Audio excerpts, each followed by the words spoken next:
Olá, seja bem-vindo a mais uma videoaula de filosofia. E desta vez nós vamos ministrar a nossa última aula de filosofia medieval, de escolástica, com a temática Deus existe. Seja bem-vindo a esta temática, esta temática que é a culminância dos grandes temas levantados durante o período medieval, né? Então, foi um período em que a fé passou a predominar sobre a razão, não é? E a filosofia então tornou-se conhecida nos meios teológicos como a serva da teologia, não é? Então, nesta aula de hoje nós vamos analisar e ver o panorama de como é que a filosofia escolástica tratou da temática a respeito da existência de Deus. Muito bem, então estamos dando sequência à nossa aula e o nosso tema de hoje é Deus existe? Tenha em mãos aí o seu material, material de apontamento para tomar notas e também o seu material didático. Localize na página 16 e a partir da página 16 então nós vamos ministrar esta aula. Então, desde as primeiras explicações mitológicas a respeito da existência do universo e da vida na Terra, o ser humano tem postulado a existência de seres superiores, os deuses, enxergando-os como o fundamento último de tudo que existe. Nosso glossário, né, nós temos aí postular, admitir como hipótese ou pressupor. Não é? Dos inúmeros deuses da mitologia e da religiosidade pagã, a ideia de um único Deus presente nas religiões monoteístas, muitas foram as tentativas de provar que essas existências são reais e podem justificar sistemas teológicos e filosóficos que os tomam como base e por princípio de todas as coisas. Pois bem, então a grande contribuição da filosofia escolástica vai ser nessa tentativa aí, não é? Ou seja, ela vai buscar de forma árdua e também demonstrar a existência de um Deus uno e absoluto. E neste sentido, nós temos aí então dois filósofos que se esforçaram nesse afã de tentar provar a existência de Deus através de argumentos racionais. Santo Anselmo e São Tomás de Aquino. E já mencionamos o argumento ontológico de Santo Anselmo, porém é a partir desses é a partir desse argumento ontológico que nós vamos começar a entender como é que os filósofos escolásticos tentavam proposições que buscassem provar a existência de Deus de um ponto de vista racional. Não é? Então, vamos observar aqui o argumento de São Anselmo. Famoso por ser um argumento a priorístico, isto é, que não depende da referência a experiências concretas e da natureza lógica, o raciocínio de Santo Anselmo segue o passo dado pelo filósofo romano Boécio, 480 a 524, que define Deus como o ser do qual não é possível pensar nada maior. Não é? Então, para Anselmo, o que significa isto? Deus existe, ao menos no entendimento, pois é possível compreender a ideia de alguma coisa infinitamente grande a respeito da qual não é possível pensar nada maior. Então, nesse sentido, Anselmo introduz o ponto central do argumento ontológico, que é o argumento da existência, não é? O argumento do ser necessário. Se Deus apenas existe em pensamento, como a ideia de algo infinitamente grande, certamente há algo maior do que essa ideia. Algo que, além de infinitamente grande no pensamento, existe também na realidade. pois algo infinitamente grande que existe na realidade é maior do que algo infinitamente grande que só existe em pensamento. Então aqui nós temos a essência do argumento ontológico, o argumento que foi elaborado por Santo Anselmo para propor a existência de Deus. Então, chegar a essa conclusão é levar a conceber algo infinitamente grande no pensamento e existente na realidade, o que contradiz a ideia do ser do qual não é possível pensar nada maior. Logo, esse paradoxo nos obriga a admitir que Deus não pode existir apenas no pensamento, tendo de existir também na realidade. Então, desde o argumento ontológico, né, essa posição sofreu diversas críticas na história da filosofia, embora ainda se mantenha como um problema filosófico relevante e seja discutido por lógicos, teólogos e filósofos. Não é? Um dos principais críticos ao argumento ontológico é justamente São Tomás de Aquino. Então, São Tomás de Aquino vai propor as suas 5 vias, não é? E aí nós vamos ver então o que ele propõe aí a respeito da existência de Deus.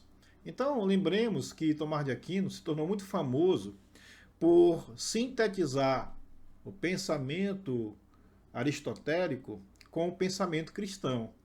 E a cristalização dessa síntese nós encontramos numa obra escrita por Tomás de Aquino chamada Suma Teológica, uma obra monumental, não é? Que foi traduzida em língua portuguesa em 4 volumes, é uma obra muito extensa, não é? E nessa obra, São Tomás reúne e apresenta diversos argumentos para provar que Deus de fato existe. Então, alguns desses argumentos foram formulados ou derivam de Aristóteles, Avicena e Averroes, porque Avicena e Averroes são os filósofos intérpretes, né? São os filósofos árabes, intérpretes da filosofia de Aristóteles. Então, esses argumentos baseados nas 5 causas de Aristóteles são conhecidos como as 5 vias de demonstração da existência de Deus. Então vamos ver a primeira via, que é a via do movimento.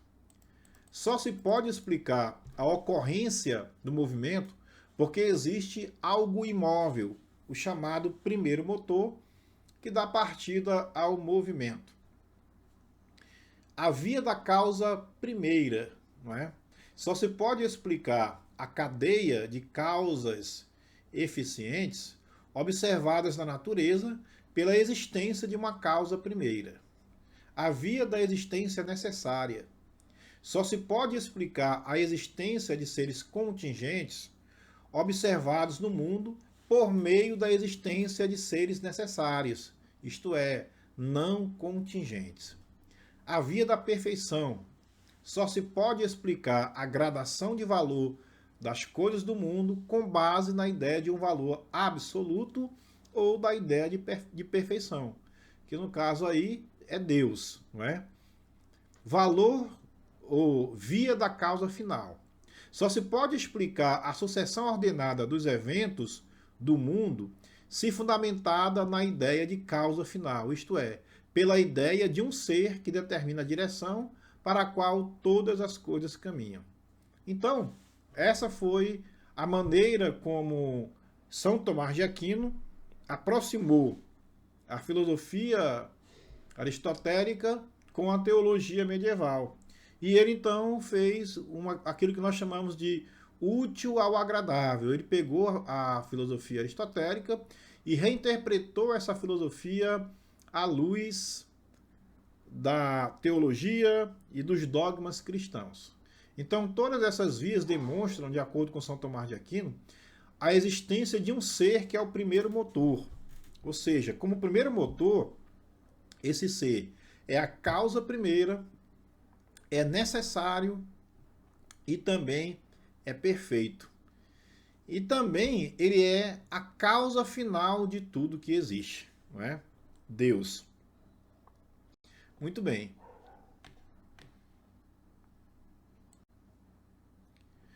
Muito bem, chegamos à nossa sessão Ler e Refletir. Essa sessão, a Ler e Refletir, ela vai ser abordado na aula de hoje como uma reflexão dos conhecimentos que nós exploramos durante as primeiras aulas a respeito da filosofia cristã, a filosofia patrística e a filosofia escolástica, mas também, sobretudo, eu gostaria de fazer, de aplicarmos esse momento que estamos passando também à realidade do nosso país que hoje estamos vivendo, não é? E esse texto me chamou muita atenção para o que nós estamos atravessando no nosso país nesses dias, né? Que o nome do texto é O que a renúncia de Ratzinger ensina a política, pelo filósofo italiano Giorgio Agamben. Então, como vocês sabem, o cardeal Ratzinger, ele foi eleito Papa, né? Foi eleito Papa Bento XVI em substituição, né, a João Paulo II, quando este faleceu. E então ele exerceu seu pontificado durante algum tempo e depois o mundo foi surpreendido com a sua decisão de renúncia. Então vamos analisar aqui esse texto e fazer uma pequena aplicação ao momento que nós estamos vivendo hoje em nosso país e boa parte do mundo que que está ao nosso redor, né? Os Estados Unidos, a América Latina como um todo, não é? Vivem essa crise, né, das instituições políticas que nós também estamos atravessando nesse momento, não é? Então vamos lá. A decisão de Bento XVI deve ser considerada com extrema atenção por quem quer que traga no coração o destino político da humanidade. Realizando a grande recusa, ele deu provas não de covardia, como Dante escreveu, talvez injustamente, sobre Celestino V, mas de uma coragem que adquire hoje um sentido e um valor exemplares, né? Então, o Celestino V foi o Papa que renunciou ao seu pontificado, né? Então, o Papa Ratzinger, o Papa Bento XVI, ele se tornou o segundo Papa na história do cristianismo a abdicar das suas funções pontifícias, né? Muito bem. Deve ser evidente para todos, de fato, que as razões invocadas pelo pontífice para motivar sua decisão, certamente em parte verdadeiras, não podem de forma alguma explicar um gesto que na história da igreja tem um significado totalmente particular. E esse gesto adquire todo o seu peso se lembrarmos que no dia 4 de julho de 2009, Bento XVI havia deposto justamente sobre o túmulo de Celestino V, em Sulmona, o pálio, que ele havia recebido no momento da investidura, provando que a decisão havia sido meditada. Por que essa decisão nos parece exemplar hoje? Porque ela chama novamente com força a atenção para a distinção entre dois princípios essenciais da nossa tradição ético-política, dos quais as nossas sociedades parecem ter perdido toda a consciência: a legitimidade e a legalidade. Se a crise que a nossa sociedade está passando é tão profunda e grave, é porque ela não põe em questão apenas a legalidade das instituições, mas também a sua legitimidade, não apenas como se refere frequentemente as regras e as modalidades do exercício do poder, mas também o princípio mesmo que o fundamenta e legitima. Os poderes e as instituições não estão hoje deslegitimados porque caíram na ilegalidade. Ao invés, o contrário é verdade, ou seja, que a ilegalidade é tão difundida e generalizada porque os poderes perderam toda a consciência da sua legitimidade. Por isso, é inútil acreditar que se possa enfrentar a crise das nossas sociedades por meio da ação, certamente necessária, do poder judiciário. Uma crise que investe contra a legitimidade não pode ser resolvida apenas no plano do direito. A hipertrofia do direito, que pretende legislar sobre tudo, ao invés, trai, através de um excesso de legalidade formal, a perda de toda legitimidade substancial. a tentativa da modernidade de fazer coincidir legalidade e legitimidade, buscando assegurar, através do direito positivo, a legitimidade de um poder, é, como fica claro, pelo irrefreável processo de decadência em que as nossas instituições democráticas entraram totalmente insuficientes. As instituições de uma sociedade permanecem vivas somente se ambos os princípios que na nossa tradição também receberam o nome de direito natural e direito positivo, de poder espiritual e poder temporal, permanecem presentes e agem nela sem nunca pretender coincidir. Por isso, o gesto de Bento XVI é tão importante. Esse homem que estava à frente da instituição, que exibe o mais antigo e significativo título de legitimidade, revogou em questão, com o seu gesto, o próprio sentido desse título. Diante de uma cúria que se esquece totalmente da própria legitimidade e persegue obstinadamente as razões da economia e do poder temporal, Bento XVI escolheu usar apenas o poder espiritual, do único modo que lhe pareceu possível, isto é, renunciando ao exercício do vicariato de Cristo. Desse modo, a própria Igreja foi posta em questão desde a sua raiz.